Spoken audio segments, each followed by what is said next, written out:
The block of limestone was unremarkable when the excavators found it. It had been repurposed, pulled from wherever it originally stood and set into a staircase at the theater complex in Caesarea Maritima, face down, useful only as a step. It had been walked over for centuries, worn smooth at the edges, forgotten entirely. When they turned it over in 1961, the Latin inscription was still there. 4 lines, partial, damaged, but legible enough. A dedication to the divine Augustus, a record of construction, and a name, Pontius Pilatus, Praefectus Iudaeae, Pontius Pilate, Prefect of Judea. For 19 centuries, Pilate had existed primarily in the pages of the Gospels, a figure at the center of the most consequential legal proceeding in human history. Now he had a stone. Now he had a title carved in his own time, by people who knew him in the administrative language of the empire he served. The man who washed his hands in front of the crowd was real. He had an office, a rank, a building program, a career. And understanding that career changes everything about the morning he met Jesus of Nazareth. This is Bible Stories Unearthed, where we retell the narratives of Scripture alongside the history, archaeology, and ancient world that give them their full weight. Today, the Roman prefect Pontius Pilate, reconstructed from stone, scripture, and the historical record of one of the most volatile postings in the entire empire. By the time Pontius Pilate arrived in Judea, around AD 26 according to Josephus, Rome had been managing this particular province for over half a century, and managing it badly. The problem was not military. Judea was not a powerful region. The problem was cultural. Judea was governed by a people for whom religion and political identity were not separate categories. The Torah was not simply a religious document. It was a constitutional framework, a legal code, a statement of national identity, and a non-negotiable boundary between what a faithful Jew could permit and what the God of Israel forbade. That boundary ran directly through the ordinary business of Roman administration. Roman standards bearing the image of the emperor, Roman coins bearing his portrait and divine titles, Roman soldiers quartered in the holy city. All of it created friction that other provinces simply did not generate. The Prefect of Judea answered directly to the legate of Syria, the senior Roman commander in the region, and ultimately to the emperor in Rome. His mandate was order. His tools were a modest auxiliary force, a network of local collaborators including the high priesthood, and the constant calculus of coercion and accommodation that was the daily currency of Roman provincial rule. It was not a posting for the faint-hearted. It was a posting for a man who understood power, how to project it, how to spend it, and when to spend it carefully. Pilate was that man. The record shows it. Before the Pilate Stone was discovered, there were historians who questioned whether Pilate was a real historical figure at all, whether the gospel accounts had invented or embellished a Roman administrator to serve a narrative purpose. That argument became significantly harder to sustain after 1961. But archaeology had not been the only evidence. Long before the limestone block was repurposed as a theater step, 2 Jewish writers of the 1st century had already documented Pilate in considerable detail. Josephus, writing in the late 1st century AD, drawing on earlier sources, describes Pilate's tenure with a specificity that is historically valuable precisely because it is often unflattering to both sides. Philo of Alexandria, writing even closer to the events, includes a letter purportedly from the Jewish King Agrippa I to the Emperor Caligula, in which Pilate is described in terms that are striking in their bluntness. A man of inflexible temperament, merciless, obstinate, and guilty of repeated offenses against the Jewish population, including briberies, insults, robberies, outrages, wanton injuries, executions without trial, and savage ferocity. That is not the portrait of a weak man. That is the portrait of a hard Roman administrator who governed with the tools available to him and did not consider the sensitivities of a subject people a reason to moderate his conduct. Josephus records at least 3 significant confrontations between Pilate and the Jewish population before the trial of Jesus ever took place. The first involved military standards. When Pilate brought his troops into Jerusalem, contrary to the established practice of his predecessors, he did so at night, deliberately, with the standards still bearing the portrait medallions of the emperor. For a devout Jewish population, this was not merely offensive, it was an act of idolatrous provocation inside the holy city. The subsequent protest was massive and sustained.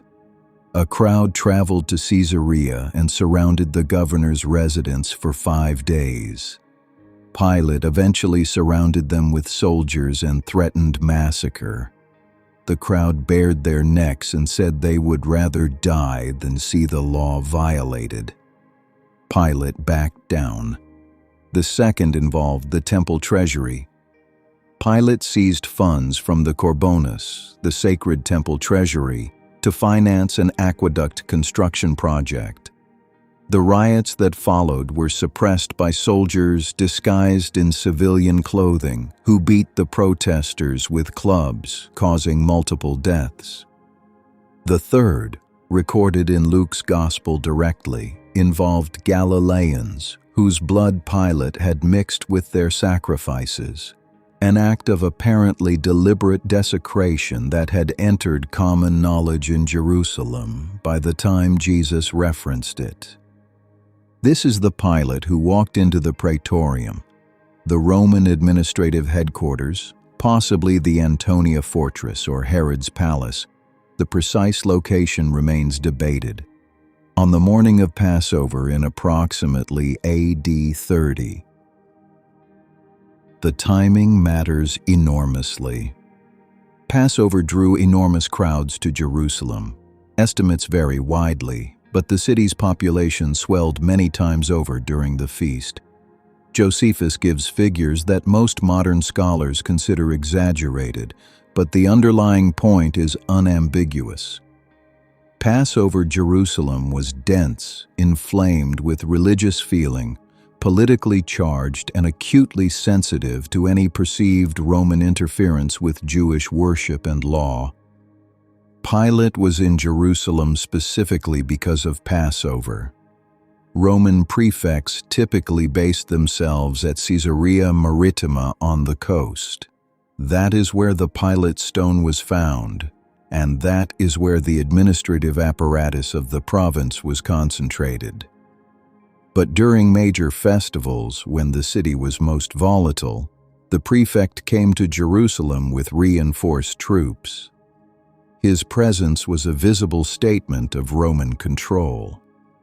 It was also, by necessity, a period of heightened political sensitivity. Into this environment, early in the morning, the chief priests and elders brought Jesus of Nazareth to Pilate's residence. They could not enter the praetorium themselves without incurring ritual impurity. It was a Gentile building, and so the exchange across the threshold becomes one of the distinctive features of the Johannine account. Pilate moves back and forth between the crowd outside and the prisoner inside. The charge presented to him was political. This man claims to be king of the Jews. That was not a theological concern in Roman legal terms. That was sedition. Pilate had very limited patience for Jewish theological disputes. John's Gospel records him saying as much. But a claim to kingship was exactly the kind of destabilizing charge Rome required its prefects to take seriously. Pilate looks for a way out. He examines Jesus and finds no basis for the charge. He tries a jurisdictional avenue, transferring the prisoner to Herod Antipas, the tetrarch of Galilee, when he learns Jesus is Galilean. Luke records this detail, and it reflects genuine Roman legal procedure, the principle of jurisdiction based on place of origin. Herod sends him back. The exit closes.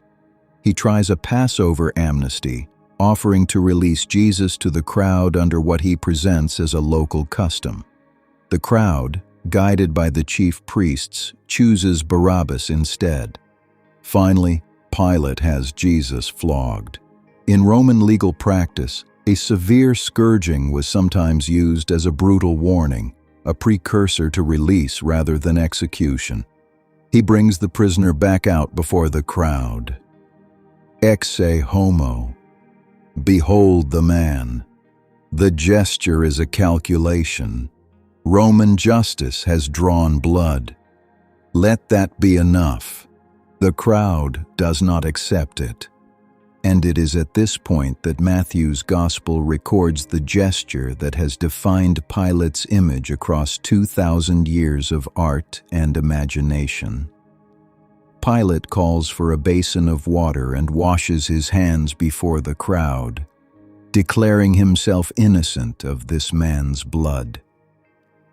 For centuries, that image has been read as a Roman official performing a Roman legal formality, but the ritual it draws on is not Roman at all. Hand-washing to absolve blood guilt is a specific Jewish practice, rooted in the book of Deuteronomy, where the elders of a city perform a washing ceremony over an unsolved killing to declare the community's innocence before God. For a Roman prefect to perform this gesture in front of Jerusalem's temple, leadership was not bureaucratic procedure. It was the appropriation of their own sacred law turned back on them, a pointed and public act in a city where every gesture on a Passover morning carried weight. Then comes the line in John's Gospel that closes the last remaining door. If you release this man, you are not Caesar's friend. Anyone who makes himself a king opposes Caesar. That was not a religious argument. That was a threat. Pilate was already in a precarious political position. He would eventually be recalled to Rome following a violent suppression of a Samaritan religious gathering, removed from office by his superior around AD 36. But in this moment, at Passover, what was present was the direct reminder that a prefect who released a man accused of claiming kingship would have a very specific kind of question to answer in Rome. Pilate handed Jesus over to be crucified. Then he had a sign placed above the cross, the King of the Jews. In 3 languages, as John's Gospel specifies, in Aramaic, Latin, and Greek, visible to every person in the city during the most heavily attended religious feast of the year. The chief priests objected, "Do not write the King of the Jews. Write that he said he was the King of the Jews." Pilate's answer was absolute, as it has come down to us, spoken in Greek, famously rendered centuries later into Jerome's Latin. Quod scripsi, scripsi, what I have written, I have written. It is the last recorded act of a man asserting the one small authority he had left in a morning that had not gone the way he intended. The Pilate Stone remains the single most important physical artifact connecting the Gospel accounts to the Roman administrative world of 1st century Judea. Its discovery at Caesarea Maritima confirmed Pilate's title, Praefectus, prefect, the correct term for his rank in the Julio-Claudian period, and quietly corrected a long-standing error in Tacitus, who refers to him as a procurator. The term procurator was used for later governors of the province from the time of Claudius onward, and Tacitus, writing decades after the events, appears to have applied the contemporary title retroactively. The stone gives us the contemporary title. Josephus and Philo together provide a detailed picture of Pilate's governing style that is consistent in its main outlines. A prefect prone to confrontation, resistant to accommodation, and repeatedly surprised by the depth of Jewish commitment to religious law. Helen Bond's careful analysis of these sources suggests Pilate was neither uniquely brutal by Roman provincial standards nor the sympathetic figure that some later Christian tradition constructed. He was, the evidence suggests, an effective Roman administrator operating within the normal range of Roman provincial conduct, which included a significant capacity for violent suppression when he judged it necessary. The Passover crowd dynamics, the involvement of Herod Antipas, and the specific use of crucifixion as a Roman execution method for political offenses all find corroboration in what is known of 1st century Roman and Jewish practice. The Passover prisoner release custom, however, remains without clear confirmation outside the Gospel accounts. Most scholars note the absence of corroborating external evidence and treat it as an unverified detail of the trial narrative.